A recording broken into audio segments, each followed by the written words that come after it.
Okay, so once you are finished with your brainstorm page and you've uploaded that picture into the Schoology media album, you have this good paper, this final paper that was picked up from school. It is watercolor, so it has like a texture to it. You are going to, on the back, as normal, put your first name and last name, your room number, and your grade level. And then I transferred one of my ideas onto this front. I did use a ruler for my straight edges so that I had straight lines. And the next is going to be adding my watercolor pencils.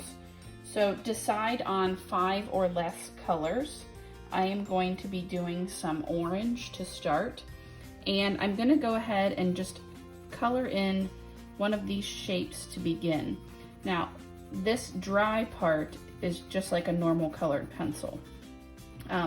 Now it'll be kind of bumpy because of the texture on the paper, and that's okay because once we add the water, it will make it look more like paint and not this bumpy dry material.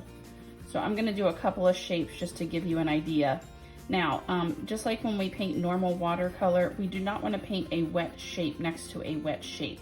So a way to move around that would be to paint those on different days. So if I paint, every other shape day 1, and then I can go back and paint all the other shapes day 2, that way I can make sure they're not touching. So I'm gonna add some red now here at the bottom to give this some dimension, some shadow, some shading. So I'm gonna go dark at the bottom, and then I'm blending as I go to the top. This will make it look nicer once I add the water to that space. So I'm gonna hit pause and I will come back. So I'm gonna go ahead and show you the water application part. You can color the whole thing if you want to first, or you can work a little bit each day, depends on what you want to do. Just remember these finished are due in Schoology and outside the front of school in the box by October 16th. So I am just going to get a little bit of water on my brush, and you do want a small brush.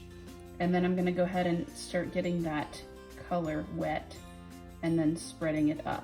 So I still want to try to stay in that space.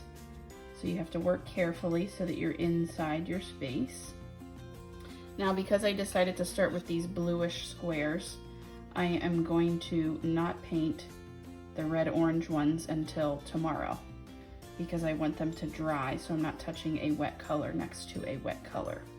So you can see here that activates the color and allows me to even blend more some of that colors that I've put in there. So I could do all of these blue ones so that I can get as much painted at one time as I can.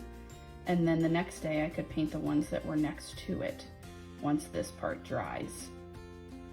So that's how you will apply your color using water and your watercolor pencils. Here's also another one I started, again a different design, but I'm still applying those colors and I'm kind of doing them every other shape so that I don't need to paint the same color. I'm sorry, the wet color next to the wet color.